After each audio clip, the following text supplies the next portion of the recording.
S-P-I-T-U-E. The podcast you have been waiting for. 6 friends, 6 opinions, infinite laughs. You're watching history in the making. You don't have to open up your eyes, you can clearly see. The #1 podcast is GCU Week. 20 years of brotherhood. The Q La Familia. Raw, uncut, uncensored, and unfiltered.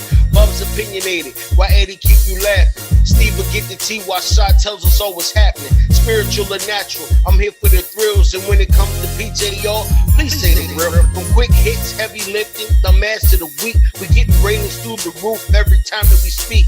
PA, GA to the Aspens, turning podcasts into under-table has-been. Sports, entertainment, and current events. Sometimes we get pissed, so the crew got a vent. So when Friday night come, you know just what to do. Sit back, put up your feet, and now rocking with the Q.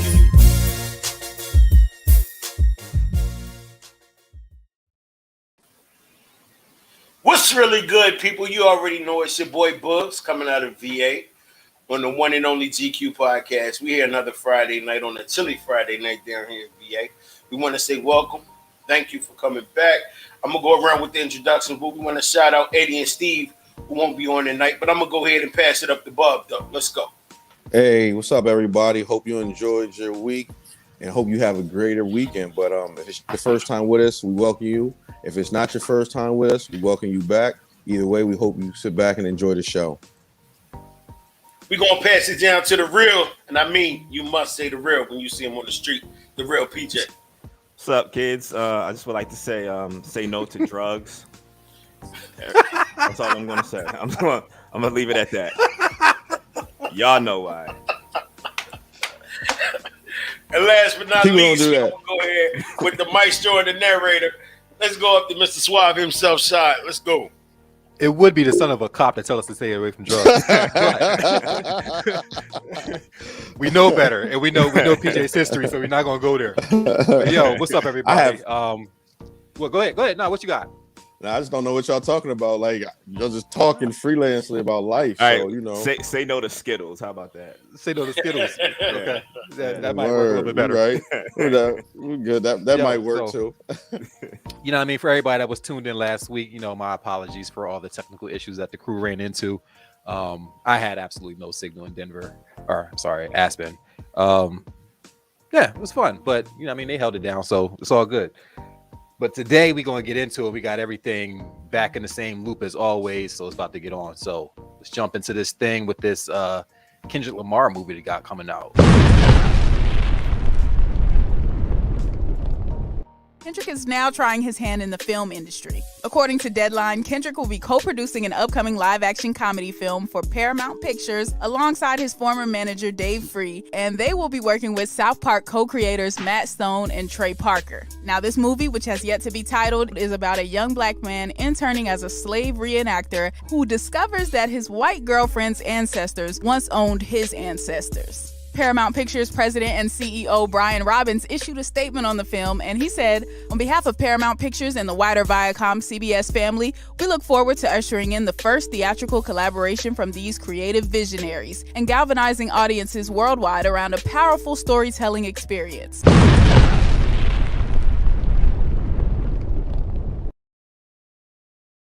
I mean, just the concept of the movie is crazy to me. Like, can you imagine that situation? Yeah, it's gonna be an interesting movie. Like, you know, it just depends on what type of genre they, you know, have it be. Do they want it to be Get Out serious, where it was, even though you considered it a horror movie and whatever else they called it, or is it gonna be like a comedy? No, they said it's a comedy, right? I thought Yeah, it's supposed to be like a dark comedy, but with the creators of South Park on it, it has that much, you know, like that small amount before it might go a little too left, you know, so. You know, little too left. You know what I see? I see you have Kendrick Lamar as a producer, and then you have the South Park guys and whoever else. They're the creative minds and the writers behind the film. Kendrick Lamar to me is just a name to attach to it so that it doesn't seem racist. Plain and simple. He's not writing the movie. He's not writing the movie. You make that same movie with those guys with no black person attached to it, and then it's racist. Oh, definitely. Guaranteed. Yeah, Guaranteed. yeah. But you put Kendrick Lamar up in front. Kendrick Lamar is not writing the movie. This is not his idea. He's a financial backer of the movie. He may put a little bit of approval in some of the creative decisions, but it's not his movie. He's not writing the screenplay. It's a racist movie that they're going to put a black person on the front of it so that we don't get all up in arms about it. That simple. Interesting take, my brother. Can it be that simple though? No. Nothing Is is ever that simple. Nothing is ever that simple. But I mean, but don't look past that part of it though. I don't, and I thought that there would be backlash just off the concept of it, because, like you said, anytime you want to touch on slavery, then you want to deal with interracial relationships, on top of the fact and have them like coexist, and him to find out that you're going to have a mob of super Black Panthers that's going to be like militants, like that's what he get for dating a white girl anyway, and that's how her family owned in the place, and they back, like they'll find some crazy idea about it. So, like I said, I think it has the potential just to be a powder keg, just the whole way around. Like it. I don't know. It may be. It with the writing, it might be possible that it can end up being decent, but it has just the ideal of it is very, very, very. I don't know. I'm not saying it can't be a good movie or it won't be funny.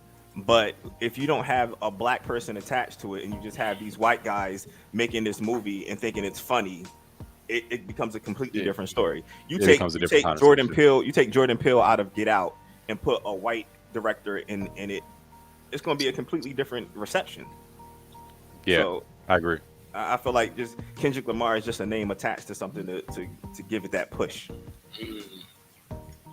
That's an interesting perspective, though.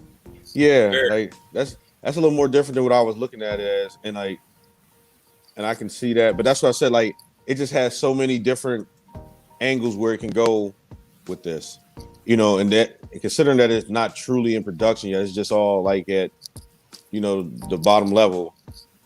We'll see. We'll see if it even comes to light. With them involved, they're looking to offend somebody in some way. Absolutely. That's just what they do. That's what they do. But the subject matter is hard to offend people being white, but about owning people. Not now, because they just passed that law in Florida where they put a law on the books in Florida where they can't talk about anything in schools or at workplaces that could offend white people when it comes to racism. Uncomfortable teaching. You can't make them uncomfortable talking about their history. So pretty much we can't talk about our lives and how uncomfortable they make us because it makes them uncomfortable. Not in Florida.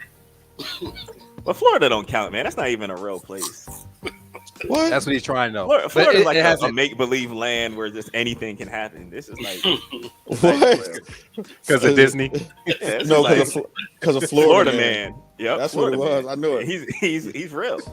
Did you see that Florida man that stopped that bear? That's for another show, another time. But that's like there was a show. Yeah, that shit was crazy. But it's wild though. I mean, the bad part about it is the storyline is not far fetched. So it's especially now with all the ancestry DNA kind of shit, you can find out if you in a interracial relationship, you might have your owners. I'm sorry. Your ancestors' owners. Shot's still in that slave mentality. Yeah, pretty much. So what do you do in that? What do you do in that situation? You find out. Break up. Well, hypothetically, how? I mean, break up. There's no how. Break up. There's no way around this. Because now it's we get married. I'm really an owner. I'm owned at that point. No, I'm owned again. It's not gonna work out too well. See, is that something they go explore in the movie though? Because I'm sure that's part of the turmoil of the plot. Hey, you find something out like that, and what I would do, I wouldn't even be in that situation. Oh, yeah. It's hypothetical. It's a hypothetical situation. So even in my hypotheticals, I'm being realistic to who I am, and I'd be all right. So but don't you think we're a little far removed from? No, because this is far removed from what? Nope, this is easy. Hold on. Far removed from what though? I want to hear what's far removed from. Far removed from a generation to where it's that tangible to you. You don't have a relationship with anybody in your family that was a slave. You never did, right? So I don't know. You don't with this, PJ. You don't. So it's not like you say, oh, your grandfather enslaved my grandmother. No, it's not that simple. It's like your great grandfather. No, you don't gotta go that far. Okay, but you only 3 it's a couple generations greats. out. Nah, it's Maybe. quite a nah. It can be Well, more than especially in that. the black family, that might be only 2 Having kids at generations 15. removed. Nah, Yeah. like my grandmom's parents were slaves. Right, but what relationship did you Right. have with them? Did I have with them? Yeah. I didn't, but Right. I know my. So would you but, how could you hold your significant other's family accountable for something that really doesn't even touch you? because there's paperwork. Like you're gonna find out that you're gonna find out that Ritter was actually John Ritter's dad, and he's the Ritter that you're named after. Like how would you feel knowing that what's that movie called? Problem Child's dad is like, you know what I mean? That's like Problem the Child's owner's. dad. That's the owner's grandchild of your great grandfather. Nah, I don't think it's that simple. It's that simple, It cuz. ain't that simple. You're not mean- just like you're like, oh, we broke up because of I don't believe Slavery wasn't that long ago. You only. I mean, about PJ, 150 here's years the out. thing, PJ. All right, I'm gonna make it a little bit more realistic. Like our parents grew up through civil rights. And they were on the younger end of the game. You know what I mean? And then, like, granted, we're old enough to know that they experienced it. So you're not that far removed from maybe some people's grandparents have been that. All right, Like you said, they might so- be gone now, but you know, a lot of people like might have. All right, so something a little more realistic, right? You are in a relationship with someone, and you find out that their grandfather sprayed your grandfather with a hose.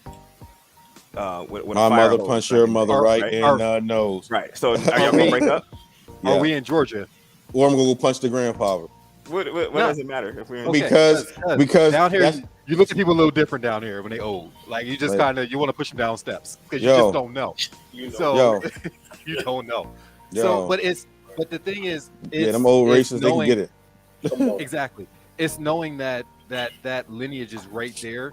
So then the question becomes, how far separated are you from your ancestors' way of thinking? Like, do I got to worry about your racist granddad because that's who he is? You know what I mean? So it's Okay, well, it's not all right, that well- long ago. Well, then it doesn't even matter. Then it doesn't even matter if it was they were slave owners, or whatever. If you're in a interracial relationship, there's a chance that person's family can be racist. That's There's a true. chance. So are you just going to be like, I can't be with you because your family's racist? Nah, that's not it. No, But if no, you find out, it's but not. if you It's find not. out, I can't be with you. It's not. I can't be with you because your family is racist. But your uncle can catch these hands if you say something slick again. I get I that. don't give a but- damn if it's Thanksgiving, Christmas, birthday, so in the slave owning situation, nobody can catch the hands because they all dead.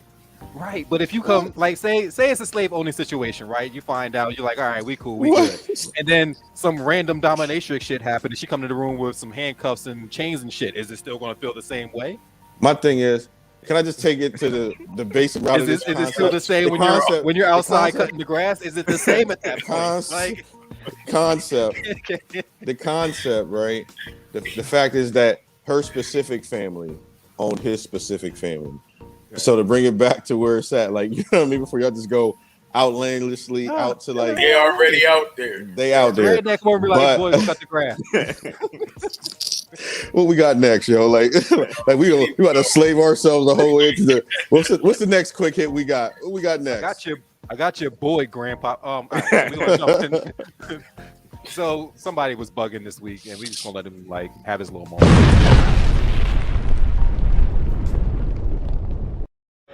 I ain't finna admit no word with you, man. I ain't never finna cut no goddamn, I ain't putting no cut on it. Look. Motherfucker can't fuck with me no way, shape, form, or fashion when it comes to doing no music, man. You know what I'm saying? I got a lot of other shit going on, so I don't do music like on no consistent basis just because, nigga, I don't depend on that shit to feed me. You hear me? But just know that when you talking about doing music, bro, you talking about cutting records, nigga, you talking about putting shit out, nigga, you talking about nigga making some shit that's better than anything out there, man. Ain't nobody fucking with me. Nobody fucking with me, bro. Ain't nobody fucking with me. Now you might like somebody else better. You might like somebody else better. It might be somebody else. You know, I like this better than I like T.I. Okay, fine. Because you like them better. That's cool. That's your preference. Nigga, when it come to putting shit out, nigga, ain't nobody fucking with me, man. You play this shit next to my shit, nigga, ain't nobody fucking with me, nigga. I don't give a fuck about none of that shit. When you get through, nigga, ain't nobody fucking with me, nigga. I don't give a fuck who you is, nigga, where they come from, nigga. I don't give a fuck what their name is, nigga. I don't give a fuck about none of it. But, you know what I'm saying? I try to maintain, man. I try to keep the ego to a minimum. I feel like, man, sometimes, man, motherfucker get shit goddamn twisted and tangled. You dig what I'm saying? Don't do that. I ain't that, nigga. Nobody fucking with me, nigga. Jay and Nas, yeah, you need to bring them. Bring them, nigga. Bring them, nigga. That's who you need. Jay, Nas, Wayne, Ye. Nigga, that's who you need. Bring them. Pusha T, yeah, all them. That's who you need. Keep me trying to goddamn throw my name in the circle, in the mix with nobody, man, nigga. Ain't nobody fucking with me, nigga. Ain't nobody fucking with me, nigga.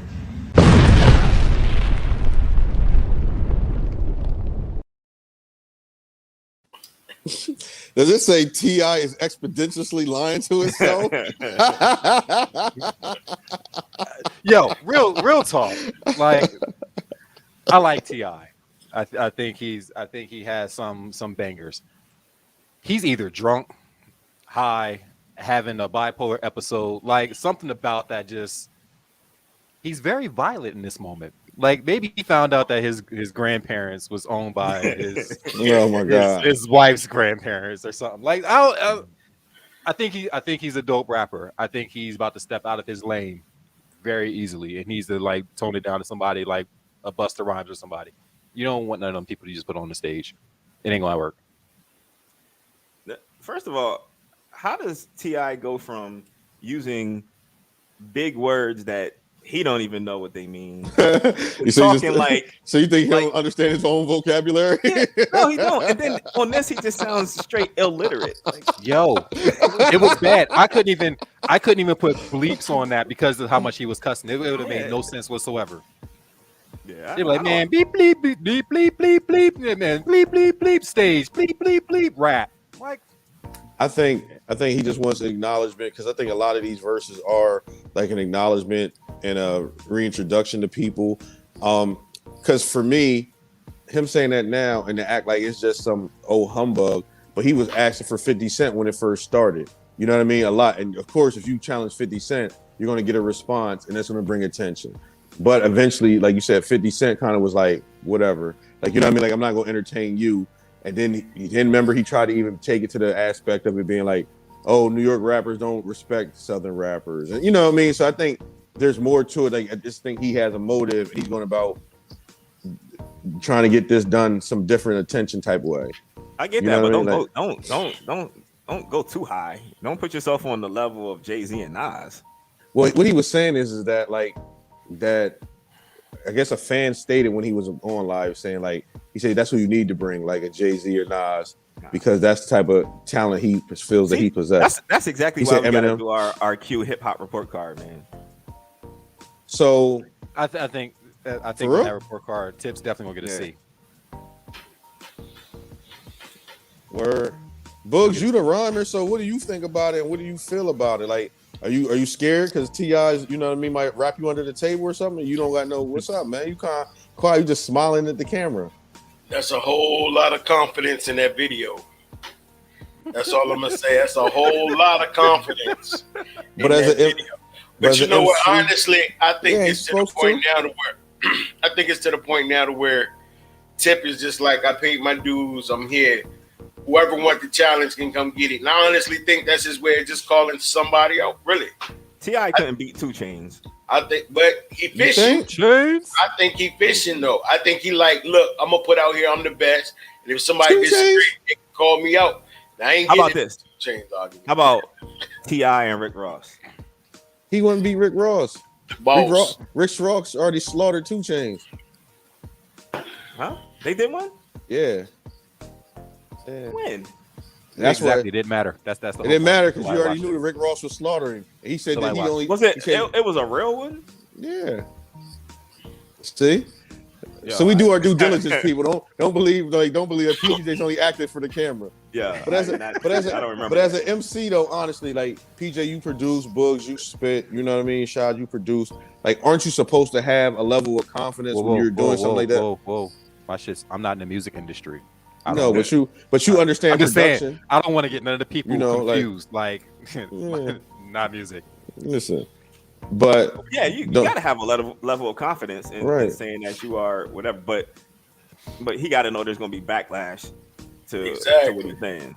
Is it backlash? But here's the thing. Attention? But who's checking for T.I. period? On any level, acting, rapping, activism, clothing, housing, podcast. Period. Who's checking for T.I.? Yeah, he needs something. Like he needs a something. He don't have nothing, and he's trying to get over them cases about having them little girls in his bathroom. Yeah, like I don't know how you follow that up. I'm just saying something got to divert attention away from that case. Yeah. Yo, let's go up to some of these comments, man. We got David Jones. Blessings to you, brothers. We appreciate that. Thank you. 717. Big Vaughn, push him down the steps. Absolutely. Push him down the steps. Push who? T.I. down the steps? No, old white people that have been racist. Nah, I'd rather push T.I. down the steps. You can go with him. Monisa said T.I. sounded like he been drinking dark liquor and went on the rant. Definitely. He got the Hennessy. Carla, what's up? DeJuan says light skins got to stay away from the dark. Yo, Vaughn said, but he is talking about people putting him on the same level as bum rappers. I can see that. But who did they put him on the level with? What bum rapper did they say he should go? Because Little Flip, after he appeared during the Bone thing, he said, was it the Bone one or he appeared with 3-6, and he said the only person he wanted to do one against would be T.I., and he needs 500,000. I was like, it just sounds like he just needs a loan because don't nobody. It just sound like he just basically asked for a loan without going to the bank. But Little Flip was it the Game Over or something like that? Yeah, but remember him and T.I. They had that beef. Like, remember that, and that's why he's trying to rekindle that. If that's what the genesis for T.I.'s rant, I solely behind him, and I used to like Little Flip at the time a little bit. Like he had two songs. He had that song, and then he had that Trash Sunshine song. You know what I mean? Where he's like this, like milk spoil you, and that ruined his career. Like, but T.I. killed his T.I. and Nelly. T.I.'s better than Nelly. I know he has. But is his catalog better? I don't know though. Nelly got a catalog. They already had Nelly go against Ludacris. They did Luda versus T.I. That would have made more sense. True. Then Luda that would have made more sense. Yeah, Luda versus Nelly. But they already have in a versus, so they ain't gonna do it twice. Yeah. Right. I'm kind of over versus period at this point. I ain't watching no more. I am too. Like unless you get some like thorough people, like I don't even want to Jay-Z and Nas. Jay-Z or Nas, or just some high, like some really professionally dope people that you kind of just wonder, like, if you can drag Usher away, because like hearing Jaheim say, "I want Usher," makes me believe that I can go out there and say, "Yo, wait, the real Usher, not Jason Derulo, like the real Usher. We don't need no problems, right?" So I'm kind of over verses until they start getting some people that's going to be like monumental to me at this point. That's fair. What else you got, Books? That's it. Yo, now we got Vaughn saying don't eat Skittles. Vaughn said T.I. is better than 2 Chainz. He definitely is better than 2 Chainz. He's better, but I still think he got better songs. Yo, and Vaughn also 2 Chainz is entertaining to me. Vaughn also said he wanted to see Jada Kiss against Beans. Vaughn just want to relive that time period, but he's really mad because secretly Beans can really mess with Kiss. Don't shoot the messenger. Vaughn low-key mad because he was an Uncle Luke fan back in '99. You gonna do that to him? I'm gonna do that to him. I'm gonna do that to him. Vaughn came back from Florida with a whole bunch of Uncle Luke tapes. We ain't gonna talk about that on air. I'll wait till we get off to talk about it. No, you already said it. That's the perfect lead. That's a family secret you're supposed to keep as Gary said, right? That's the perfect segue into our next topic, right? Vaughn was a No Limit fan, like hands down. Like this. Oh man, no cutting it. Vaughn would have fatigues and army hats on. All right. Y'all crazy. All right, so y'all want to go right in the topic? You want to do dumbass first? You want to close out with a dumbass? How you want to do this? We got time. Let's set up. We live, so go. Do what you choose. Cool. All right, so we're gonna let's jump in the main topic. We can laugh at the end. We're gonna need it. Pop this off of there. So our main topic for tonight is Black family secrets and the PTSD that it can cause. So before we jump into the topic, we're gonna go to this little video I found with my girl.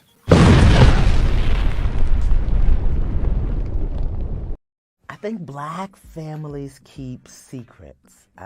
Keeping secrets is a part of our historical experience in this culture, when you didn't tell people what was going on because you never know when they would report it to the overseer, to the slave master, and you could really get in a lot of trouble.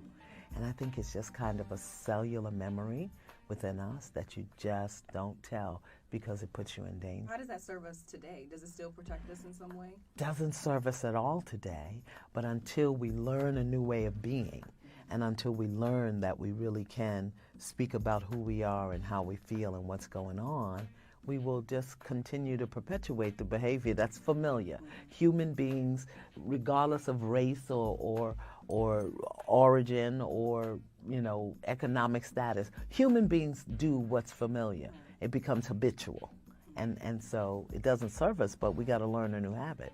Is that I guess the same type of thing with Black men being anti or hesitant to seek therapy or to seek help for the issues in their lives? Well, Black men, again, I believe, this is just life according to Iyanla, pay me no mind. Black men, I believe, have a cellular memory of hiding their pain. You couldn't be smart, you couldn't be honest, you couldn't be strong, you couldn't be powerful, and then to admit that you weren't those things also puts you in jeopardy. So I think many men today of color, African American men, Caribbean American men, Native American men, they just don't have the imprint and the cellular memory of what it's like to say, help me, I need help.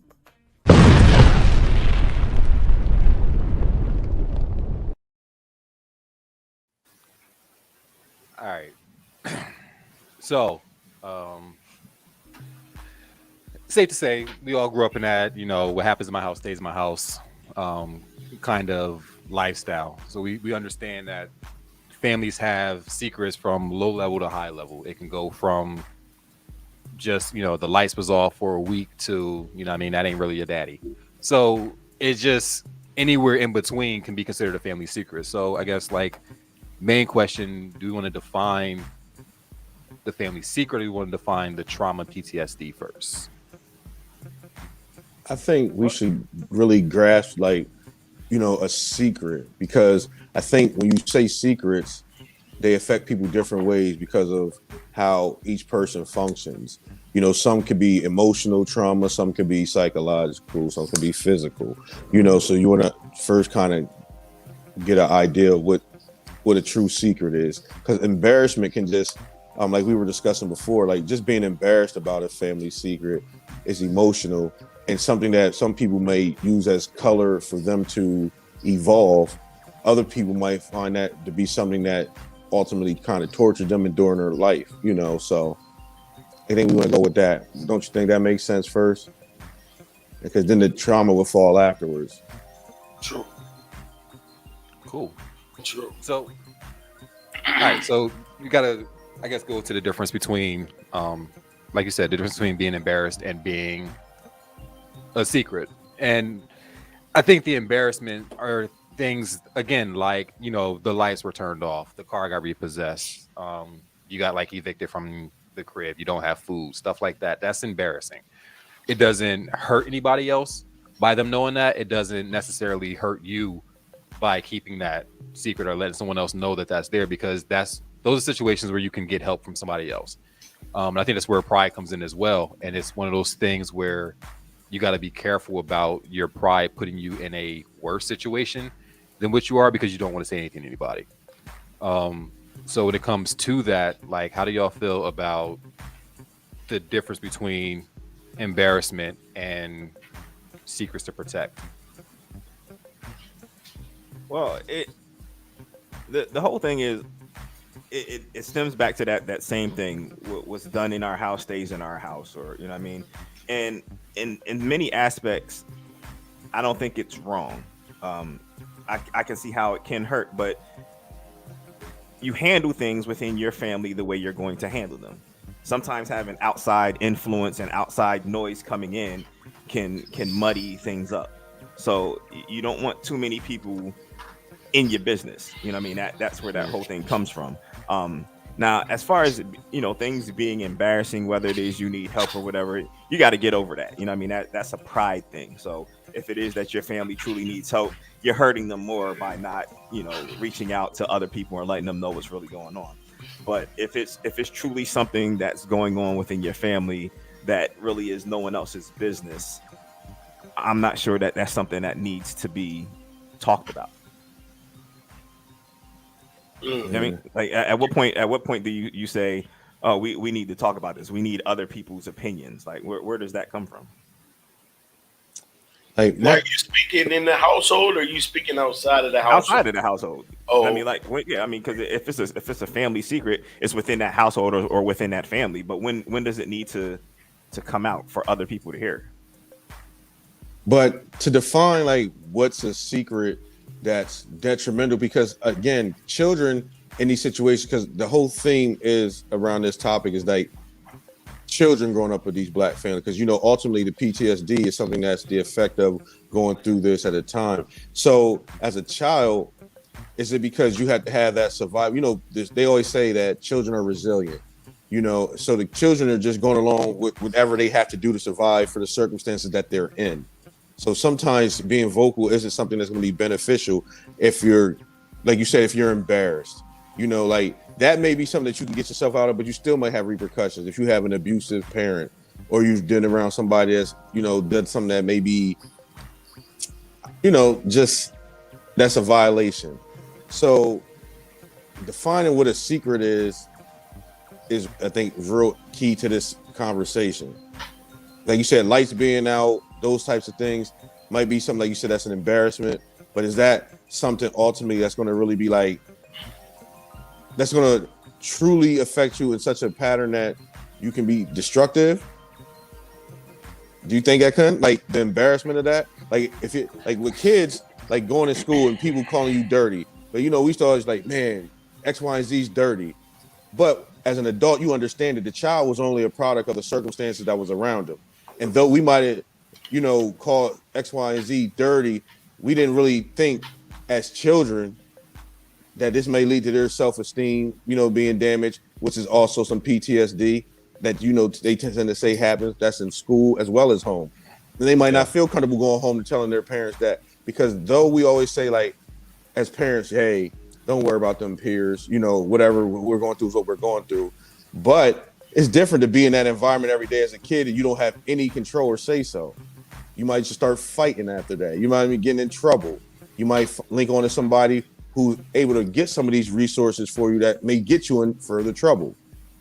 You know, and then that's where your story begins, because it was something that small that affected it with embarrassment. So, because people always tend to think it's about, you know, like the molestations, the abuses, you know, the addictions, but it's not those things, the small things. It's the way parents address their children, you know, like cussing, you know, and not explaining why they're really frustrated with the child, because it may not also necessarily be the child. So it's a lot of things that we experience and we understand that aren't necessarily need to be secrets, and we got to change the traditional thinking of it. Sorry. Damn, Bob. Like, nah, cuz we need you to eat Skittles more often. Yo, can we? Yo, I was about to say, that's the Skittles talking. That's definitely the Skittles talking, bro. Yo, can we please be adults about this, people? Like, you know, some, wow, that was okay. Sociologist Bub. Nah. Nah, but I think that's real. It's like, it's things like growing up in houses where like there's arguing all the time. Like that can make you get to a place where you don't know how to communicate properly because you think that that's how it's supposed to happen.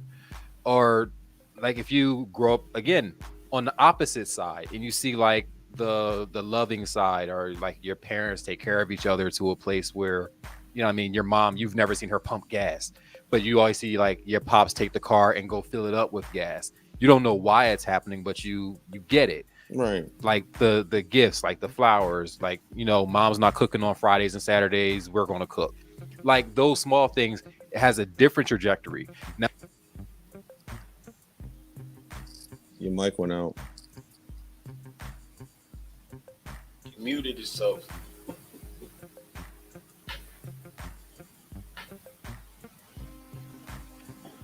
so if it goes to the flip side, and it's where you're seeing all the negative, that negative becomes your PTSD, because that's, again, is going to put you in an unstable situation when it comes to how you deal with people in relationships. So it's dangerous. I think that's why parenting is as important as it is, because you got to protect your kids from that and understand that everything that you're doing is a model for what happens in their lives. Yeah, but do these things actually cause PTSD? They can. I mean, the thing is, PJ, like the current state that, you know, they say with a lot of urban youth, they see a lot more. And the thing is, I don't think it's just the black family, because I see a lot of white families that, you know, have come out and said the same types of things. I think that the ideal, though, with black people in particular, though, is part of what Ayanla was saying. Ayanla. She said, like, you messed my name up. We'll never do this again. She like, I'm done. He pulled him away to fix his life real quick. She said, not on my watch, Bob. But not, I think it is instrumental when it comes to kids. I think that kids do like take that on, and it creates PTSD for them. It could be something where if somebody grabs you the wrong way because you may have been like beaten as a child, whatever. If somebody grabs you, or somebody like traps you in a room, if somebody slams the door, somebody starts yelling, like all that can bring those memories back up again. You might have a thing where you don't like going to the mall because your parents used to leave you at the mall because you wasn't in the car. It could be like, I think things affect us more than we recognize and we admit sometimes. And there's a lot of things that stay trapped in there, and we look at it as just being a part of our personality, not knowing that it's something that was caused by something else that happened. So unless you're good at being able to self-reflect, the only way to get to this is therapy. Through therapy. I mean, unless you know what your issues are, I think that's different, because you can acknowledge them. Sometimes you don't even know what the problem is. You don't know why you just argue about everything, and why like everything is a fight. Like young bulls I used to work with when I was back home at the detention center, like they would fight and just be like, yo, I'm not gonna let you disrespect me. So the one young bull was like, yo, everything that happened in my house between me and my brothers or my friends outside, my dad made us fight to resolve it.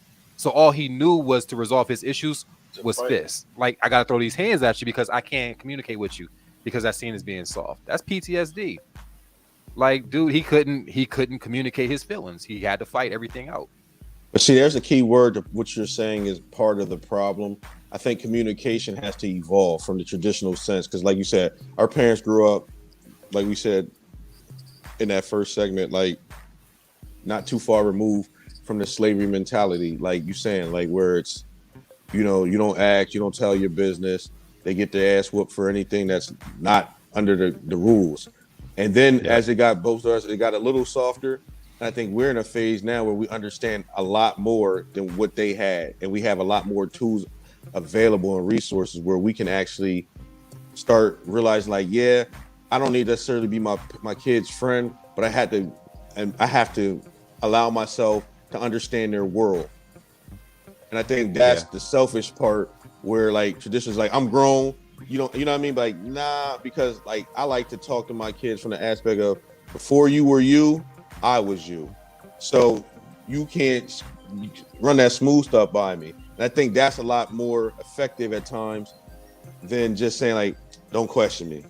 Because they're going like, you're not telling me why. Like, and sometimes we all going through something where it was no matter what they were telling you, you still had to prove it. And I think communication is essential now to a lot more of this understanding this whole world, period. Like, It's communication, man. Now, when you talk on communication, we got to hit communication from both aspects, because back in the day, it was, I'm not going to say popular, but most of the time, if a child came out or a teenager came out and said, Mom, Uncle so-and-so did this, stop lying on your uncle, or I don't believe you. You see what I mean? Yeah. I think now I'm hoping that we've evolved to a better place to where these young women, or even young men for that aspect nowadays, Right, yeah, come to that family member and say, Uncle so-and-so did this, or cousin so-and-so did this, and that the adults are more receptive to either investigate or look into these situations more. Because believe it or not, the 10, 11 years rather, I did adolescence psych before I transferred to adult. Most of my patients' trauma in their teenage years, or a good amount rather, trauma in their teenage years stimulated from events from when they were younger. Yeah. It just developed over time or got more serious over time. And I hate to put this under that same umbrella, that negative umbrella, but that's why you have mass shooters or school shootings, or you have these things happening because of things that happened way before. You see what I mean? Some may be harboring from this bullying, some may be harboring from the house, but it may be that niece who's even her own, or that daughter whose father touches her. How does she tell mom, daddy touches me? And if she tell mom and mom don't believe her, she gonna go tell grandma and auntie, like, well, if mom didn't believe me, who else is gonna believe me? right. I mean, I had a precious joke that I can't crack because it's just not appropriate. But I had it in my mind. I gotta like let you know that I had it there. It was like, oh my God. He had It's to just let not us the right know time. at all, please. But nah, put like, it in now. yeah, like to Boogs' point though, that is part of the issue too, because again, that's another thing with the black family. We tend to use every painful thing to laugh it off. Like in the Chappelle stand-up, he even said, like, most of you people have been molested by people that wasn't Macaulay Culkin in your own awkward Thanksgivings. See, like, we're so desensitized to stuff that's crazy that the only way we know how to like attach it is with some humor, and that's not okay. Like, you know what I mean? Like, these are things that, like, to Boogs' point, like you said, something happened when they were little, and you're trying to tell about Uncle so and so or Aunt, you know, X, Y, and Z, and they're not doing it. So we got to really start being way more in tune to our children and just everything that they're into. Like, we can't be that selfish, because we also know, like us, now we're at the point where we can understand these things may not have been the best situations, but we're ahead of the curve on knowing that we can do things to help prevent our kids from having some of this same. Well, not that's they're not going to have necessarily those same things, but knowing that we won't act out because of some things that affected us, because we have a lot more knowledge of the matter. But I think that was the thing. I think that when you go back in the past, people didn't want to have that conversation because it's like now it makes the family awkward. So it's, you don't want like Uncle such and such, and probably the person you told Uncle such and such probably touched them too. In situations like if it's like a older person, it's a history. It doesn't just start like at the youngest person. So it's a matter of I'm not revisiting that, or I don't want to deal with that, or I don't want to make my life more challenging because we're talking about that. Like there's a lot wrapped up in there that people just, they don't want to deal with issues. But see, that's the point. I'm sorry to cut you off. Go ahead. No, I'm saying like that. No, that's the problem. People, they don't want to deal with the issues because then it changes something about their lives. Because but that's why it keeps continuing to happen. Correct. If no one stops it, then it's going to be rolled over to your kids, your kids' kids, your sister's kids, whoever's kids, whether it's one family member, two family members. Somebody has to break this, as we call it, generational curse. Yeah. Well, you know how we say all the time, or people say it all the time. I don't fully agree with it, but blood is thicker than water. I think sometimes that gets in the way of, or that helps to enable some of the bad things. You know what I mean? Because you're not willing to turn people in. You're not willing to tell on people. It's your family. You know what I mean? So it allows those things to continue on throughout your family. I think that's one of the things people got to look past. They're trying to protect Uncle so and so. We don't want to send him to jail. He has problems.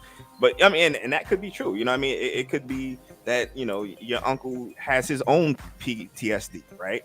Right. But, back in the day, he got demons. He got right, his own exactly, demons. right. And they're trying to protect him. And, this is what he does. You know what I mean? So let's just keep him away from the kids. You know what I mean? But you can't keep him away from the kids. And then and if he does get a hold of one of the kids, then that can cause those kids when they get older to do the same thing to, it just continues on. So I think that's one of the things that you really got to look at. Stop trying to protect people in your family so much. Exactly. But alienating the family, it comes at a cost sometimes, depending on not how big the person is, but like you said, if you want to go against it like that, because like you said, that protective shield of blood and the ideal of blood can, like you said, just fall people. Like, people don't want to admit to that some people are just, like you said, the whole way messed up. And like, are you willing? Like, I guess some people don't feel that willing to alienate the whole family. And it's usually never the whole family. It's usually just one or two people. And then you just talk to other people. And then, but I think we got to really come to a point now where we got to start really asking ourselves serious questions in order to enhance and get to where we're really trying to get to. Because there's a lot going on outside of our walls, but there's even more that goes on inside, behind our walls that we don't even want to take account for. You know what I mean? And that's the problem. Like, by the time kids are getting to school, they're not even, like, kids should go to school, we worry about toast, breakfast, and their books. We having kids that don't even, don't know if they go have a coat, they're freezing, they're thawing out. There's different circumstances, and for whatever reason. So we got to start taking some accountability amongst ourselves in this matter too. Now we got a comment from Latoya T, who said, "I'd like to think that because our generation experienced it so much, that we are more protective of our children and also more likely to listen and believe our children when it comes with accusations." Yeah, I think we, with every generation, it gets better. You know what I mean? So the slavery generation didn't want to talk about slavery to the civil rights generation. Civil rights generation didn't want to talk about civil rights to the Black Panther generation. Black Panther didn't want to talk Black Panther to our generation. So then it's like you start finding out things as you become older, and it's like, why didn't anyone say anything about this? Like, why did y'all keep these secrets? Especially civil rights. My grandmom did not talk about anything that happened in her childhood through adulthood when it came to racism. It wasn't a conversation. Was that because of PTSD though? Because of, like, I think it's those are hard times, man. Like, just think. Yeah, I think it's, she grew up in North Carolina, so it's like she felt it. I know, when I got older, that her family was sharecroppers. So like, she would tell us, like, she picked cotton to get books. Like, that was how they made money. But there's so much in there that she had to wrap her trauma in the hardcore, because she now had kids to raise, and I can't let them see a weakness. So my grandma was very rarely like a soft person, because she was always showing her strength. But what it does is it makes you think that if you have something that's wrong, or you have a weakness, that you now can't show it because they don't show it. So if they don't show it, you can't do it. And now you're walking, like Book said, and that generational thing. So it's breaking it and knowing where it has to break at, and then having not even necessarily tough conversations, but just a level of transparency between parents, kids, and even adult to adult. Everything ain't always great. Everything ain't always gravy. And that's okay. It's just talk about it. I mean, I do agree. Some shit kids shouldn't know. Like, some stuff you really should not be a part of. Like, you don't need to, again, bub. You go to school, you worry about your books, you worry about, eating, having fun, dealing with your friends. You shouldn't be worried about, I can't pay the mortgage, I need to figure this out. Like, a kid shouldn't know that. Like, that's a parental thing. But I think there's levels to explain and say, okay, we're going to cut back on some spending just to make sure that we have money for the future.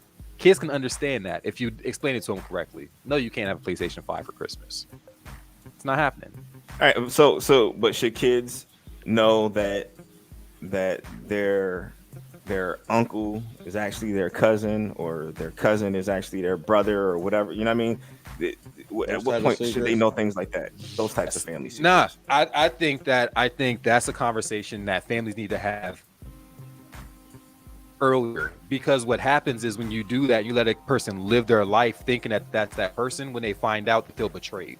Because it's like, y'all lied to me for 22 years about who this person is. Not necessarily lie, but maybe didn't tell you. But kids often say things at the wrong time. But you know what I mean? So you're saying you don't want the children to know for the fear of it getting out, basically? No, not even necessarily for the fear of it getting out. But I'm just saying, kids just talk for no reason and just say things. You know what I mean? They were like, your dad ain't your dad. You know what I mean? You're actually my cousin. You're not my uncle. But that's what I'm saying. Just to say it for no reason. You know I mean, they are saying it for a reason because kids don't know no better. And see, the thing is that that's where the responsibility of the parent comes in, because you have to understand that, like they always say, ask a kid a question to give you an honest answer. That's the reason, because a kid is just trying to hurt your feelings. So it's nothing other than I'm trying to hurt your feelings. So it's not that they're not saying it for a reason. I don't even think it's that they're trying to hurt your feelings. Yeah. I think they don't know to lie to protect your feelings. Right. Yeah. I think that's more what it is than trying to hurt you. Like little kids, they don't know. Like your breath stinks. Like damn, okay. They just being real. Go brush my teeth real quick. So like for telling like certain secrets like that, I mean, I think that has a more discretional reason, because there are always circumstances around different things, adoptions, like you said, there could have been a molestation case, or something like that. So that's more of a slippery slope where I think there could be a secret and you had to deal with some of the backlash, because like you said, depending on the circumstances surrounding this relationship, you might not be able to take it then as you get, like you said, as a kid. So I think the thing is, like every Tyler Perry movie I've ever watched, when they find out that, their parents not there, I'm saying, when they find out the relationship's not what it is. That's the ultimate. It's all the scripts. When they find out who people are, and it's like, well, why didn't I know that that's not my like the Bow Wow movie? That's not my sister. That's my mom. Like, when we were trying to protect you, you're not protecting anybody by keeping certain secrets. It's not. Like, explain it. I think kids are a lot smarter and able to grasp things at a younger age than they are, but you're trying to re-explain something later on down the line.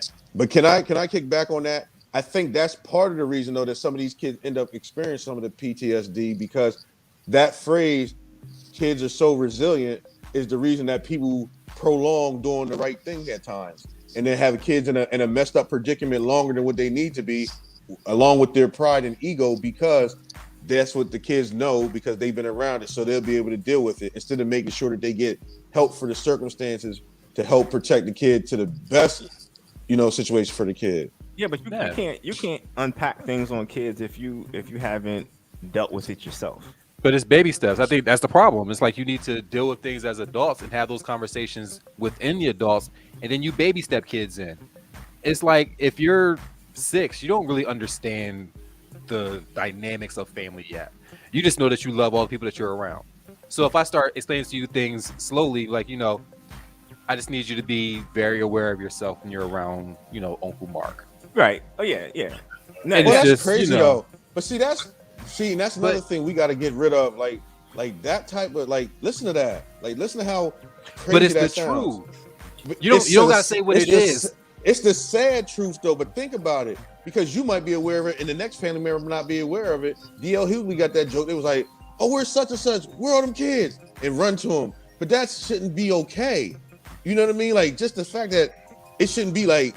Because you wouldn't expect that. If it was XYZ neighbor, you wouldn't say, well, just don't go over there. No, you're probably going to pick up some phone and say, yo, I seen X, Y, and Z doing this. Can you please look into this? This is that. Report that. You saying like call the cops. I didn't say call the cops. I just said, I'm sorry. There's pick other up the phone and things you report do. Yeah. There's people to call. Yeah, there's people to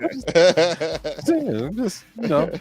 My bad. I elaborate on your statement. Let me ask you a question. Let me ask all y'all a question, and we can go around the round table. Boom, you found out, like Shah just said, Uncle so-and-so did so-and-so to so-and-so.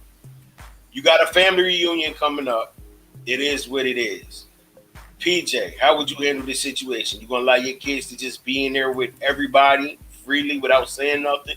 Are you going to tell them be away from or don't go by, or you just going to spectate from a distance? Nah, not from a distance. Nah, you're going to make sure that if I'm not already telling my kids the situation, you know what I mean? If I didn't already tell them, I feel like they're too young to even grasp the concept. Yeah. Number one, of course, I'm going to have my eyes on my kids, but furthermore, I'm going to have my eyes on that person. Uncle Mark getting his ass whooped if you go anywhere exactly. near. You know what I mean? So, and I think when it's a known thing like that, everybody's already on pins and needles as is. You know what I mean? And they're all, like I said, where are the kids at? Where is such and such? You know what I mean? Where is he going? You know, you're watching his every move. So I think that's the only way to really handle it. You can't just walk up to him and punch him in his mouth. You're just going by what you heard. You don't know. You're just going by what you heard. Unless you actually experienced it yourself, how do you know it's real? Well, we're gonna go ahead and go. That's the point. That's what the point. I think that goes back to what Bub was saying. It's like you have to. I was saying. You have to take it into consideration and presume. They turn away these kids or these young people saying Uncle so and so wouldn't do that, or stop lying on so and so. And a good amount of the time, Uncle so and so then did what the little child has said Uncle so and so did. But then you also lose the trust of your kids as well. They don't think you're gonna believe. Yeah, them. but you know, and a lot of times, right? They be like Uncle so and so, or just watch out for him. What did he do? Just watch out for him. You don't even know what he did. It's just be aware of your surroundings. Right. He took a quarter out of your auntie's cup holder in her car. That gives you a quarter. The same situation I asked PJ. Nah, my eyes are on Uncle whatever. Like I'm over there. Like I think for me, even with my nieces and nephews, I always tell them like just be aware of everything that's happening around you, because that's how I was raised. It's not saying look at a specific person. It's just keep your head on the swivel, because you never know what's going on. But it's like when it comes to him, as an adult, you address him, and it's like, yo, I don't know if it's true, if it's not true, whatever, what have you. Stay the fuck away from my kids. I respect that. Like that's just. Because once the accusation's there, until I can find out that it's not true, I don't trust you. And it is what it is. I mean, like Bob said, you want to tell somebody to look into it, but most times there is no evidence. Like there's nothing but someone's word saying what happened. And that can get dangerous as well. Like you never know. But you have to treat it like why don't y'all just make an announcement right there at the family reunion, like, yo, Uncle's here. Y'all know family know. Y'all know what it is. Yo. But here's the thing. Kale's in the building. Like y'all petty, yo. Like the thing is that, but see, that's again, like I'm saying, like we laughing about something that's crazy sincere. Like, and that's the thing that we gotta really get out of the habit of. Like, we gotta start breaking through these generational ideas. It's like, yo, laughing at painful items. Like, you know what I mean? Like this, painful things. Like, but I think because like I was before. I think the laughter makes the hard topic easier to talk about. Yeah. So it just helps you bring it out, because now it's like it's introduced to the room. So now we can actually have a discussion about this. So we can laugh about it and be like, all right, but for real, like, what do y'all think about whatever? Bub, I want to know what you had to say. How you would handle. I'm honestly gonna ask the person who had the accusation, because I want to get a clear idea to see if it makes sense. Because if it makes sense from the accusation, then I'm going to say something to the other family member, because I want that kid, I want that person. Because here's the thing, we live in a society now, which is just very coincidental. Inside, we have the Me Too movement, then we have people who've been falsely accused. We have a lot of people being exonerated. So like, this is the thing. We've seen last week alone, like 2 or 3 different people exonerated for things they didn't do, but we've also seen people get alleged for things that they have done, and it's catching up to them. So it's your family. If you're supposed to love these people, you're supposed to be able to have this conversation. If that's kind of crazy, depending on the relationship or who you are to this person, like, nah, I want you to know that I got your best interest at heart. So what's up? Like, what's going on? Like, is this what really took place? Because we're going to make sure that you don't have to feel this uncomfortable around people that you're supposed to love going forward. Now, if you're lying, you're going to set up a very hard precedent for us to ever trust you again, because this is a serious accusation. But I also want you to know that, but if you're telling the truth, we're going to protect you and get this handled. And that's how I would take it first. You know what I mean? With the person who said. So if if you find out that this is true, right? Right. What steps are you taking? You just taking the steps of just watching your kids and all that? And No, sure I'm gonna no. I'm gonna say something to the individual, and then we go make it because then we go blow it up because we can't keep no secret like that. Like, you know what I mean? Obviously, I don't have anything where it's, like I've heard anything like that. In the family. Yeah. All right, yeah. see, but here we go. Here we go again. But we're still sticking this whole family secret thing. It's still stuck within the family, right? It's not going anywhere. They have to be because made aware of what took place. Because no, but that's not the point. The point is you're still keeping this family secret though. Is it? You're handling it within the family. Everybody in the family knows, but it's still now this big family secret that everybody's a part of. You're not holding anybody accountable. Damn, because I'm gonna address the person. That's what I'm saying. Like you addressing the person, but you're addressing somebody, but you're not holding them accountable. You're not family. You're just talking to them. You're letting them know how you feel. Nah, I'm gonna let them know actually making them accountable for what they did. At what point do we get to that step? You saying report? So when you say report, you mean outside of the family, like the authorities, like they need to be made aware that X, Y, Z happened. Yeah, we got to because, like you said, but that's the thing because also where this one person was willing to step up, and in a lot of cases, there's other stories like you said that this happened to other family members that might have brushed under the rug, and then when this person's out of the way, then you hear the other stories like, oh yeah, well he used to do that to this your aunt here and your uncle there when they was this age. You know what I mean? So so you have to approach it and be willing to, like you said, just go out and make sure that you correct it, even if everybody hates you for it. Because if you're doing right, you should always stand right. Though. We're back in this still in a family secret. Like your neighbors don't know, but it's like the family knows. I think it's slippery, hard. And I think the reason that it's hard is because that's how we were raised, and it's hard to break that psychological barrier of like this is what is right, and this is what has been done. You can't turn family and like PJ's initial point, like turning your family in, because like you said, even me saying like call the cops, like you know what I mean. But if it's what we, you know what I mean, like what we're directing things to, of course I'm gonna go to some cops, you know what I mean, like but also black people back in the day used to handle justice by when those things would happen, they would just beat people up. We know that, you know what I mean, like they call the uncle come beat the person up, beat them, and they never stay away from them, don't ever do that again. That's the type of mentality we come from. But at this point it has to be more accountability, you know what I mean. I'm sorry, we say that doesn't help. Beating somebody up, that's just going to be that one time beat up or whatever. But if they really have this craving to do what they're going to do it. Right. But see, that's the thing. This is my thing. I think it's to the point now to where you should exercise your conscience.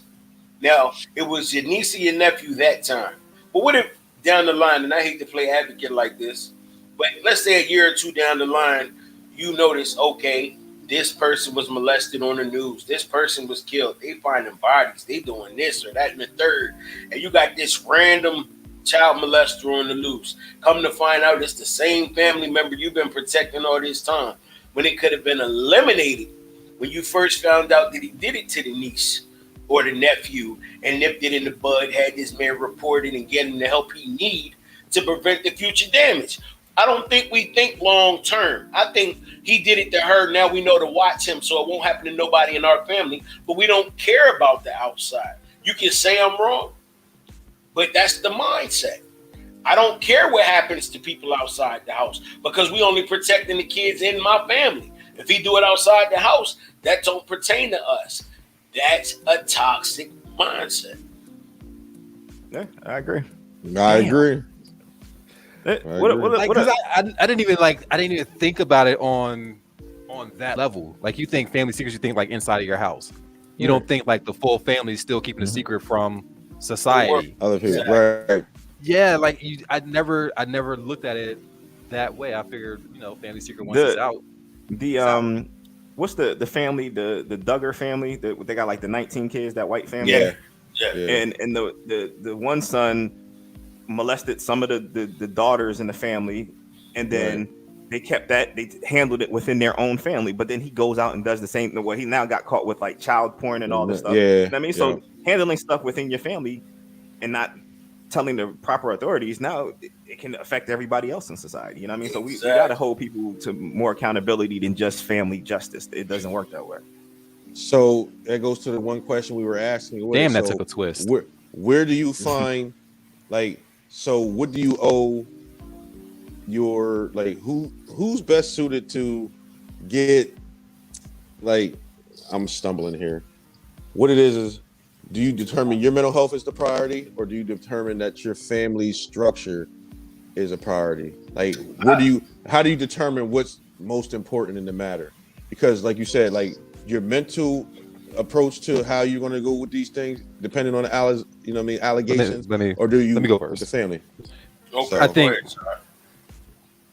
I think at a younger age, it was family first. I think now at an older age, my own like mental well-being is more important than the family dynamic. So if I can't rest at night because of something that's going on with the family, that can't work. Like it's more about my own stability than it is about keeping everybody else at the same page. Like that's just, I think it came with age though, and it came with experiences. Like you can't fix a family's problem by yourself. And you shouldn't let it weigh on you to make you feel like it's going to be your shoulders that has to make it get done. That don't work. So nah, me first. Yeah, I agree with that. 100%. Bugs, what you got?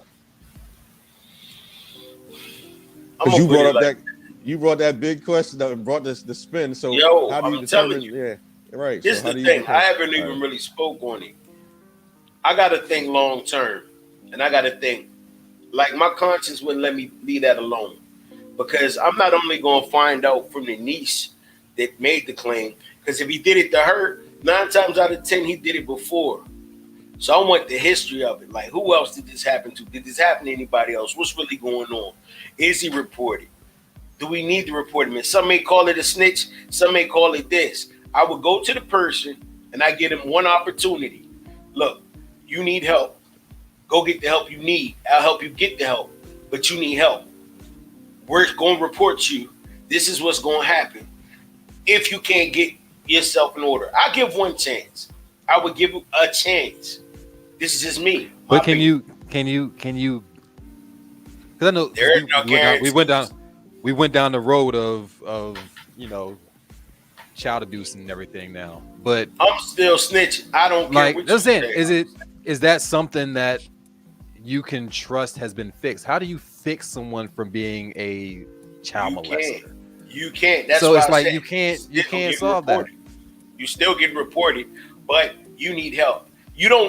I don't consider people, and this is just my opinion, I don't consider people like that can actually be put back into society without being tempted. I don't. No. I watch a lot of SVU. You can't. SVU. But let me ask you this. You gotta like have your triggers. You can't do it. And as the family, what responsibility do you have to play to the person who was the victim in the circumstances? And that same thing, like, how do you as a family feel that you need to help get some resolve? Because, like, again, just like you can't necessarily put the accused attacker and back in society, the person who's the victim has to still deal with society. So what responsibility as the family do you have to take in a measure to try to get some resolve for them after you're aware of this thing that took place? Well, you know what? My personal recommendation, and I can say this now because I know it used to be frowned upon for us, but I would say get that person some outside therapy. And the reason I say outside is because it's the expectancy that it'll be a non-biased opinion. And I'm assuming 9 times out of 10, that child will feel way more comfortable telling a non-family member exactly what happened instead of having her own family member, when even though she may be young, still feeling like she's being judged or they're not going to like her the same, or possibly even feeling it's her fault. She needs to be told from somebody outside the family, this isn't your fault. You didn't cause this. This didn't happen because of you. That's just my personal opinion. And that's not church, therapy. Right? That's outside of church, though. Outside therapy. Okay. Therapy. Yeah. And even to add on that, I think it becomes a point where it's not always brought up by the entire family, but you let that person know that, we're going to protect you. We love you. Like, we got you. Because I think that's where a lot of people would feel like they don't want to say something because now the whole family's going to turn on me about this situation. So it stays quiet for that reason. So you gotta make sure that they understand that you're not alone. You're not by yourself. Like, if anything, let me know. You know what I mean? It's just because we tend to find out things and then leave people out there by themselves to deal with it. True. I want to tap this comment before we get a couple more opinions. Latoya T, rather, excuse me. Unfortunately, these men and women never really get the help they need from the system. But I agree they should be held accountable beyond the family structure. Truth. I agree. The GQ podcast, this might have been one of the interns, said, bust that ass, then report them. It could be your kid or your kid's friend. And, of course, Eddie Taylor, Big Ed, said, bust that ass, then report them. He said the same thing that was in the podcast. Vaughn says, when you start a family, they trump the family you grew up with.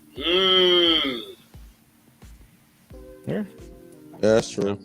Truth. That's true. I got a dog. I don't know how that works out. I'm just saying. I would imagine that's accurate though. Let me give y'all a quick scenario. Yeah, because we know black folks say when they come to me and mine. Yeah. If and this is outside of the whole uncle touching people or whatever. Let's say you got your cousin or whatever, right? And you know that he's pushing weight out of granny's home, right? He got all this weight. Can you give me a scenario that doesn't sound like you've never been black in your life?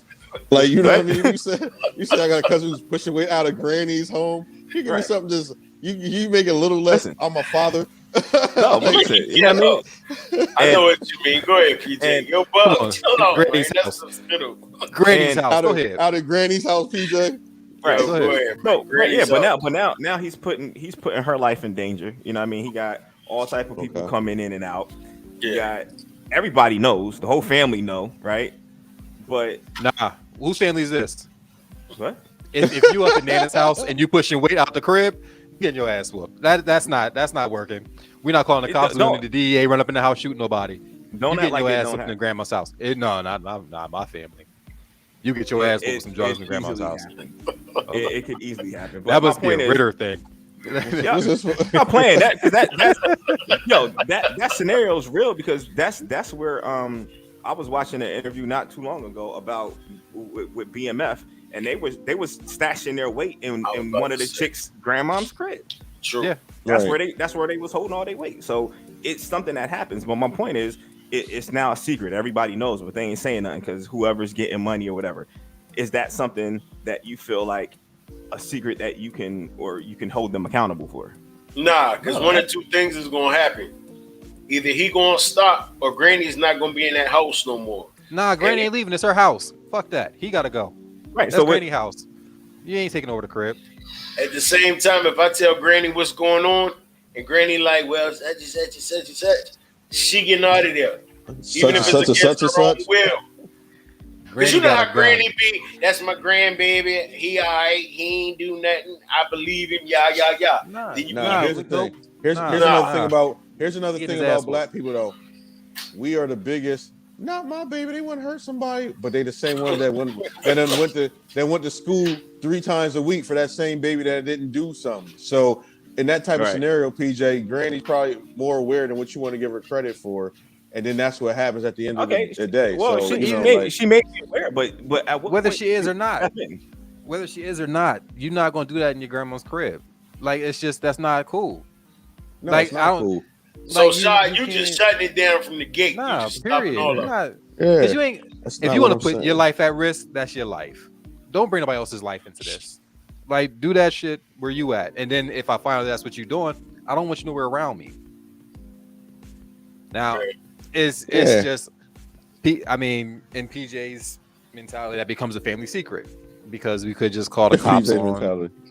Because I mean, because that's what we were saying. Because you said like, I'm agreeing with you. Yeah. Are you gonna call I'm absolutely agreeing with you. Pushing weight, like you said, like a molester. Like we said, that's like you said, Boog saying let him out on society. Now your cousin is just, you know what I mean, moving some things through the family. Or you go call the police, or you just go give them the family heads up warning. You know what I mean? Because like you said, like here's the thing. It's very tricky because on one side you get it, but on the other side it's like your cousin's also destroying these other people's families, and he's destroying these other kids' lives because that's what he chose to do. There's a lot that digs into that. There's a lot of, societal things. There's a lot of, Dr. Umar explanations of why that becomes your outlet. But it's a tricky slope because I can call the cops on you and send you to jail. Everybody in the family that knows why you would go to jail. But again, that's not something that we're conditioned to do. It's like you just know that that's what they do. And then you hear the don't bring it in my house. Don't bring it around the family. Keep that away from here. And you'll have your family members addressing me like, you still out there in them streets acting like a fool. I don't want to talk about that, auntie. Like, all right, know that I know. And that's where it stops. But you gotta think it's not healthy. Your grandma's crib is going to be the mecca of where everybody is. You're going to have your nieces, your nephews, your cousins. Everybody's going to be there. Right. So now, like, there's a lot of people who are at risk. So that's what I'm saying. You know what I mean? You coming to grandma's house with that. Right. But if that talk doesn't work, right? Then what's gonna work? Huh? Yeah. Like, what do? You know what I mean? You tell don't bring that around, and you know that it's still happening. What do you do? It's gonna work. Kashad's that tough, right?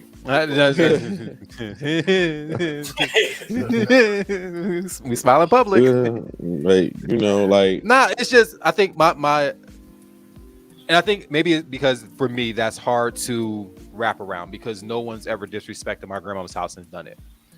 And I think that even the people that you may know were doing it, you'll never bring it up there. Like you'll never bring that attention there. It stayed very much away from anything that had anything to do with, Nana's crib. But in the same breath, it's like if that's the lifestyle you're living, it still puts, again, everybody at risk if you're up there. Because if somebody followed you and shoot the crib up, and the crib shot up. We got a problem.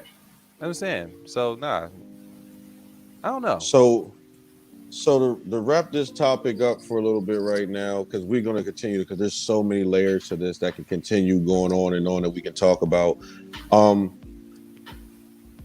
do you acknowledge if some of these things have affected you and given you some PTSD, and how do you take steps if you were one person that was in one of these scenarios to make sure that you get the proper help so you don't pass this down to your next to your kids or your next relationship? How do you find out if this is one of the real reasons that you act the way you act and it's just not like a personality trait? Number one, I say number one, you got to be honest. And I know it hurts, and I know it may be hard, but I think honesty is going to play a part. Honesty and communication. Because if you with somebody and you have this going on, you number one, go get your help. Do this, but at the same part, you can't leave nobody in the dark about what you've been through and then act a certain way and expect all to be well. When you can alleviate all the mysteries behind it by just being 100% upfront. Once you gain trust in that person, I'm not saying first date, say everything, this, that, and the third. But once you build a little bit of trust, get to know that person, tell them what it really is before you take that next step. Because I feel they got a right to know, because they're not only taking on you, they're taking on years and years of emotional baggage. Right. So if they're not prepared for that, or you're giving them that option, you can stay, or we could try to work through this together. Either way, I'm putting it out there, letting you know that this is what it is. I may do this, I may do that, or I may act this way at a certain time. I may tell you I need space, don't touch me, but this is why right here. I think that would alleviate a lot of problems that could possibly come up in a relationship. What you got, PJ?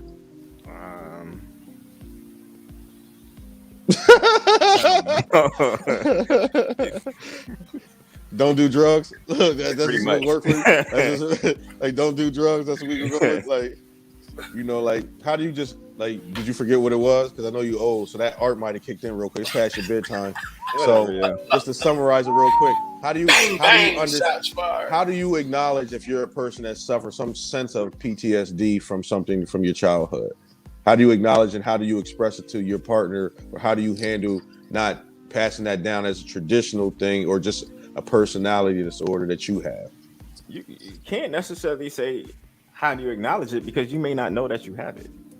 You know what I mean? You don't like you said, like we said earlier on, people, a lot of things you just say, this is just how I am.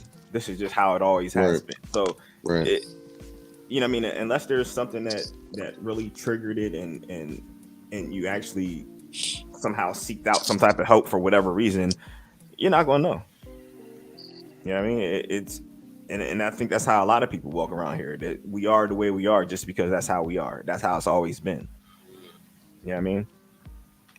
Self-reflection, you know what I mean? Self-reflection is probably the start of it. And if you want to take it any further than that, you know, I mean, you go ahead and get therapy or whatever you want to do. But without self-reflection, you're just going to take it as this is who I am. Yeah. Yeah. What you got, Shad? I'm a big proponent. I'm a huge proponent for recreational therapy, aka if you got insurance from your job, just go to a therapist. For the hell of it, don't have to be nothing wrong. Just go, like, talk through life. Just, you know what I mean? It's, you realize a lot about yourself just by telling your life story, and just by sitting and saying, like, you know, this is what it was like as a kid. This is what it was like as a teenager. This is what it was like as a young adult.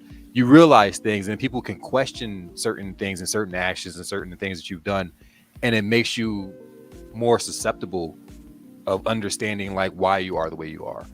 Because we're all a way. We're all a specific kind of way. You don't know. You might not necessarily know what led to those things. Like, I try to figure out, I have no problem uprooting myself and moving.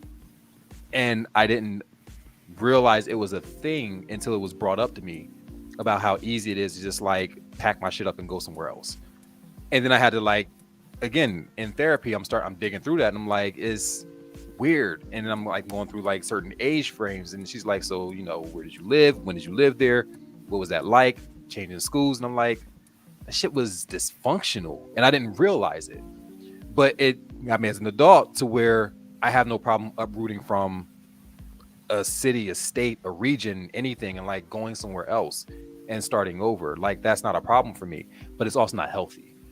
You know what I mean? So I think that everyone that is able should find a way to do at least a session of therapy. Like, there's a lot of programs that are free. There's a lot of applications now that are free to get, like, a session in, or a couple of sessions.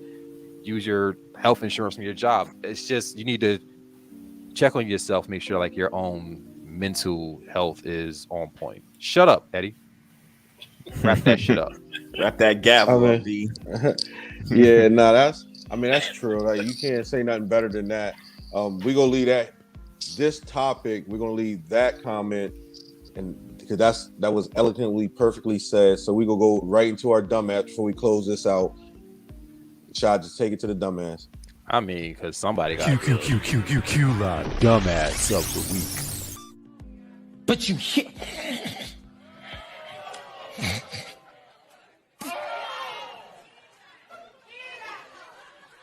And this is where most people would not face Jesus anymore. What most people would do is turn away.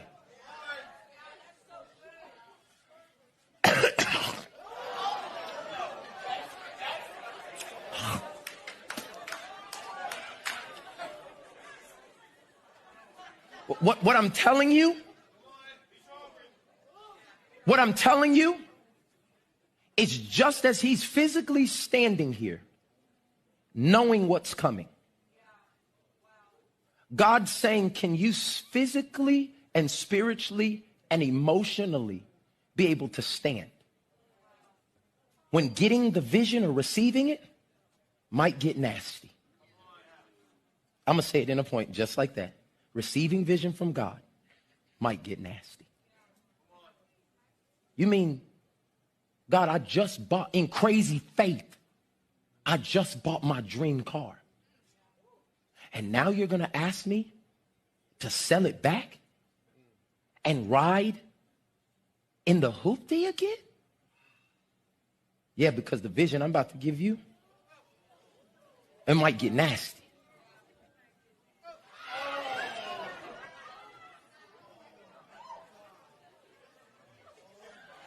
And do you hear and see the responses of the people?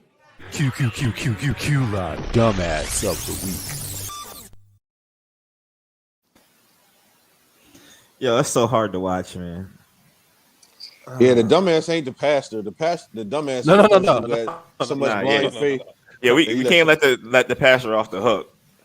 No, he would have got his whole bishop ass whooped on that pulpit. It's not happening. I don't give a damn what kind of example you were trying to say. My faith is strong, but that disgusting, nasty bacteria shit, not a chance in hell. I'm fucking you up in church. Period. Can we stop? Can we stop acting like that's not a willing grown man to let him rub spit on his face? I don't care. Yo. I'm not that man. Exactly. So that's the point. Like, I don't think the pastor's the dumbass. That's how cults are founded. Let me see how far these people are foolish enough to let me go. And this motherfucker hawk spit on his hand twice in front of a congregation where nobody said "E" or did anything. No, they said no, you ain't hear them saying "E." No, I heard some people say "E," but that goofy dude up there that let him rub his hands and then hog it up again, and he making faces and let this man really touch his face and massage it in his beard like he was Jesus H. Christ. Come on, man. Like that's the dumbass. It ain't the pastor. I mean, y'all can disagree, but for me, it's the dude that let somebody rub it in his face. Yo, Bond said, "Miss me with that in COVID-19." And Monisa said he would have been seeing the Lord in person that day. I mean, come on, man. Monisa said he switched his spit around like he had sunflower seeds in his hand. He like painted the shit on. Yo, no sir. No. Just the sound of somebody spitting like that makes my stomach curl up. And I'm gonna say that again, like I always do. I'm gonna say it like a therapist would say it. That is not okay. That is not all right. You gotta say it like Ayala, baby. That's some nasty shit. That should not have happened to you. That's nasty. So who's the true dumbass? Who y'all got? Because I believe it's the guy that let him rub it on his face. Nah, he's dumb. Like he's dumb as fuck. He's dumb as fuck. He's dumb. But they said it was like his brother or something. Apparently, I don't care. I don't know. So anyway, he's dumb. But the pastor, nah, because you just lost some followers and your flock. Like there's some sheep walking away. Hell yes. I think because you're not going to spit at me at the altar. It's the pastor. No. It's the pastor. It's the dude that let him do it, and it's anybody that stays within that congregation. All of them. Sometimes your example is way too far. Yeah, like I'm not letting you spit on me. For one, I already don't. I see some young dude who's a pastor. I'm already not trusting him. You know what I mean? Why? Because he's too young. Yep. So you gotta be old to be a pastor. First of all, the whole mega church idea to me is crazy. You know what I mean? Correct. Like it's already just seems corrupt. You know what I mean? Like a small church can be corrupt, so you have a mega church, you know it ain't right. And then just sermons like that don't make sense. Like shock value for what? You know what I mean? Like that's the thing. You got a mega church. But I get the sermon. But yeah, but what's that going to make me feel? What am I supposed to walk out of there thinking like, yo, God should spit in my face today? You know what I mean? So like that spit in my face, that's when my life's going to change. Nah, because that's the moment you teach the other lesson. Yo, you spit upon thy face, the Lord says, knock him out, and that's what you do, like everybody said. But he sat there, let him hawk spit twice, stand there, turned around, and just closed his eyes, let him rub it in his beard. Come on, man. He knew that. He knew beforehand. I don't care, yo. There's nothing that you can tell me that, yo, I'm gonna hawk spit in my hands and rub it upon your face. That's not good. So he couldn't use a bottle of virgin oil to demonstrate what he was trying to do. It ain't nasty enough. We gonna put a comment right quick. Hold on. We got Vaughn that said the pastor is a dumbass for the sermon, and the dude was a dumbass for being the prop. Then of course Eddie chimed in and said, "I probably would have spit back on him and said, returning the favor from the Lord, bro." Like that's crazy, man. Onisa said his face probably still stink. Yeah. Nah. Yo, yeah, that's what I'm talking about. I don't even like people spitting in my direction. Like it's nah. Right. Nah. I'm sorry. I mean, Mike Todd would have got his ass whooped that day. Thoroughly. I mean, he issued an apology after the. I don't give a damn what he issued. Can you apologize? Can you come back from that? Nah. That becomes a family secret. Like you getting your ass. That's too public. The spitting pastor. Nah. Yeah, but you know what? We talking about him too. We talking about him because he's nasty. I don't want none of our listeners. I don't want none of our listeners to think that it's okay for a pastor to spit in their hand and rub it in their eyes. Yeah, I thought he went for to become viral, but now that he is, that gives him a little bit. I don't know about that. It always goes where it's easier to ask for what is it like the apology than to ask for forgiveness than to ask for permission. So I mean I can see that kind of too, because like you said, if he has a mega church, he's a showman. That's what he did. But that dumbass dude that decided to let his face, like I can't even take that dude serious. Like when I see him, I don't care if he's 6'6", like, you let dudes white spit on your face. You know what I mean? And that causes family secrets for his kids, because his kids don't see that nigga. There's a difference between somebody spitting in your face and just standing there and letting them rub. Yo, PJ, that's the only time you should welcome spit, PJ, is when you kissing a woman, man. Like stop it. That's the only time you welcome spit. No, I'm not. There's I'm no not other saying, place where PJ. Yo, I'm not there's no saying other that. I'm not time. saying it's justified anyway. I'm just saying somebody spitting in your face. Yeah, that's immediate. Like, yo, we fighting, right? But to stand there and let them massage it into your face is a completely different thing. Yeah, that's nasty. Some sadist masochist shit, like, cause there's no way that I'm just letting somebody rub no spit in my face. Somebody has to die. It's you or me. Somebody gotta go. You got to go. We can't both walk out of this church after that happened to be okay. That's not gonna work out too well. Yeah, he agreed to it beforehand though, so it don't matter. Are you sure? I don't know. There's no way he didn't agree to that. I might have agreed to being a part of your sermon, but I didn't know he was gonna go that far. Like you ain't say you was hawks. No way he would have, because he blinked. Agree to that. Like he blinked when he heard the second hawk. Yeah, he closed you his eyes. Faked so it. He was. You ain't even fake. No. No doubt. No. Well, fuck this church. Fuck your ties. No, your offering plate can go. I'm whooping ass up and through the cathedral. No doubt. So that's all we have for you all this week. We thank each and every person for tuning in. Before we go, did anybody have anything else they want to say, Shad? Nah, I ain't got nothing else, man. That was nasty. PJ? That messed up my life. Say no to drugs. And spit. Like, you know what I mean? Like, and spit, obviously. Bugs, what you got? Maybe he had a gummy before it happened. Nah, man, I'm gonna just say I know we hit on a lot of subjects and like the family secrets, especially though. If that's you, if you're that person, by all means, please go get the help that you need. It may be beneficial to you, or if you feel you can't tell nobody and you're going through a situation, speak up. Please don't let it continue to go on. Help is near if you look for it. And that's all I have. It's a lot of other places y'all could have been on Friday night, but y'all decided to be here with us, and we want to appreciate you. We appreciate you and we thank you. And we about to be out. Q-La, be you. Be happy. Be safe. Don't be wiping spit in nobody's eyes either. You ain't Jesus.